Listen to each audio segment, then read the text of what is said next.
मरने के बाद स्वर्ग के द्वार पर 4 व्यक्ति खड़े थे। इन 4 व्यक्तियों में पहला राजा था, दूसरा एक बिजनेसमैन था, तीसरा पंडित था और चौथे एक आम आदमी था जो मजदूर था। किसी को भी ये पता नहीं था कि वो कौन स्वर्ग के अंदर प्रवेश कर पाएगा और कौन वहीं से वापस लौटा दिया जाएगा।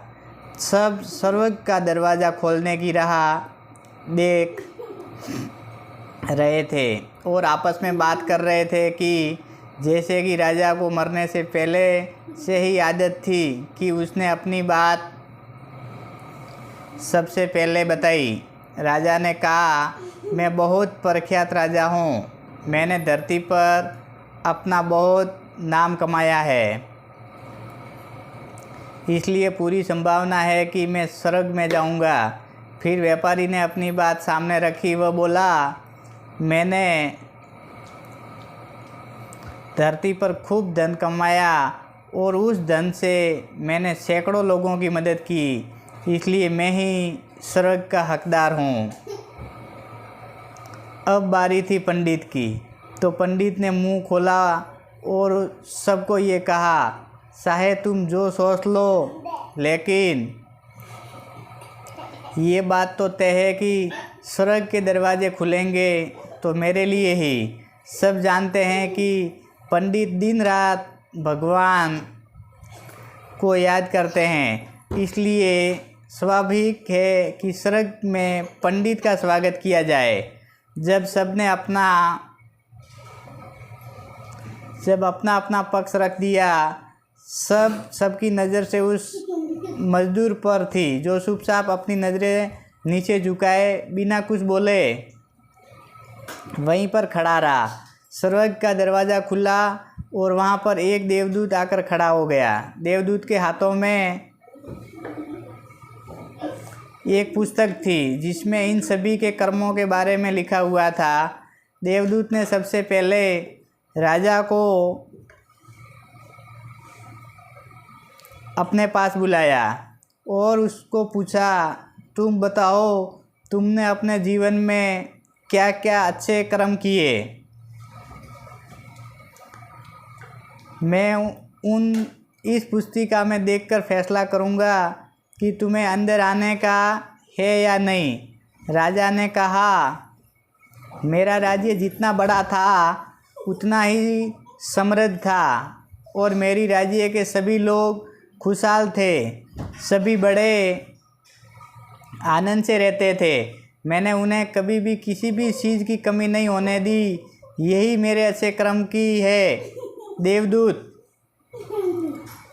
ने अपने पुस्तक में देखा और देखने के बाद राजा से कहा, तुम सच में बोलते हो? तुमने अपने राज्य की प्रजा को बहुत सुखी रखा था, लेकिन तुमने अपने राज्य की सीमा बढ़ाने के लिए जितने युद्ध किए थे, उन युद्ध की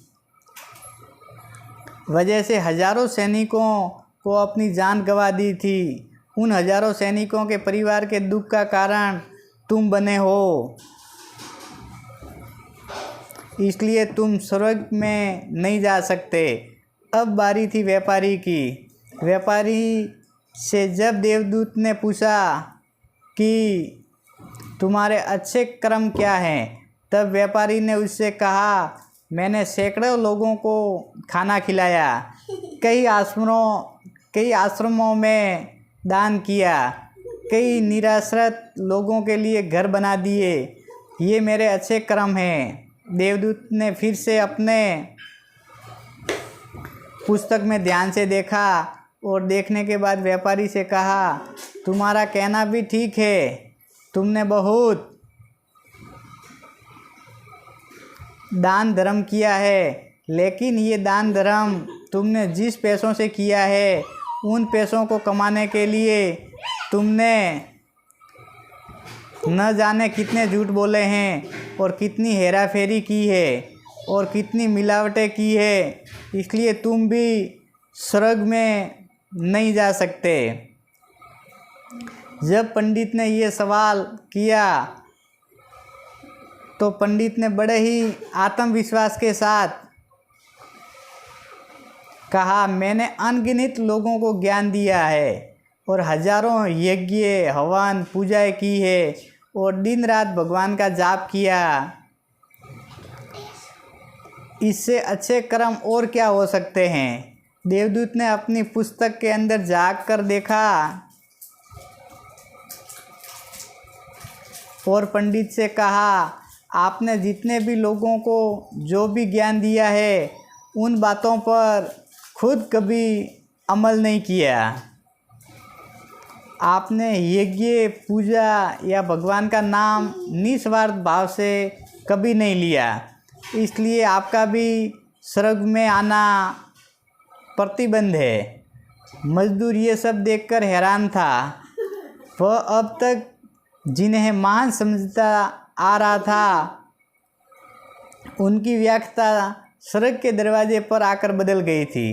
धरती पर जिन कामों को अच्छा समझा जाता है उनका यहाँ पर कोई मूल्य नहीं था। यमदूत ने जब इस मजदूर को अपने पास बुलाया और इससे पहले कि वह उससे कोई मूल्य नहीं, उससे अच्छे कर्मों के बारे में पूछता, मजदूर बोल पड़ा, प्रभु मैं जानता हूँ कि मैं भी स्वर्ग में आने के लायक नहीं हूँ, लेकिन फिर भी मैं एक बार बाहर से ही स्वर्ग को झांक कर देखना चाहता हूँ। बस इससे ज़्यादा मेरी कोई इच्छा ही नहीं है, क्योंकि ऐसी इच्छा पालने के लिए मैंने जीवन में कुछ भी नहीं किया कि मैं पूरा दिन मेहनत करता था और जो भी पैसे कमाता उन्हें अपने परिवार के पालन पोषण में खर्च कर देता। इसलिए दान धर्म के लिए कुछ बचता ही नहीं था। लोगों की भला में क्या सेवा करता, क्योंकि काम के बाद जो थोड़ा कुछ समय मिलता था उसको अपने ही बूढ़े माँ बाप की सेवा में बिता देता। और ये सब करने के बाद मैं कभी कभी मंदिर भी चला जाता और भगवान से जैसे भी मुझे दिया है उस जीवन के लिए धन्यवाद कहता। देवदूत ने अपनी पुस्तक में बड़े ध्यान से देखा और थोड़ा देर देखते ही रह गया। फिर उसने मजदूर से पूछा कि तुम याद करके बताओ, तुमने कभी तो कोई अच्छा काम किया होगा। मजदूर ने थोड़ी देर सोचने के बाद बोला, हाँ मुझे थोड़ा थोड़ा याद है कि एक बार मैं बहुत भूखा था और खाना ही खाने बैठा था कि एक बहुत ही कमज़ोर कुत्ता जो ठीक से चल भी नहीं पा रहा था, वह मेरे पास आ गया और मेरे खाने को देखने लगा। तब मैंने अपनी रोटी उसे खिला दी थी और उसे दिन में खुद भूखा सोया था। मजदूर की बात सुनने के बाद देवदूत मुस्कुराया और मजदूर को बड़े सम्मान से स्वर्ग के अंदर लेकर गया। दोस्तों, अच्छे कर्म, लोभ और मोह माया इन सब भाव में आकर नहीं किए जाते हैं और न ही उन्हें अच्छे कर्मों की श्रेणी में गिना जाता है।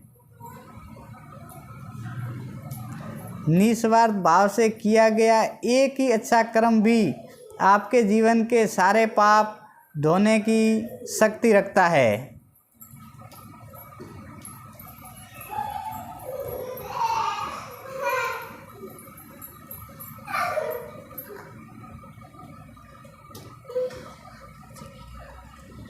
इसलिए जब भी मौका मिले निस्वार्थ भाव से और अच्छे मन से और अच्छे कर्म किया करो।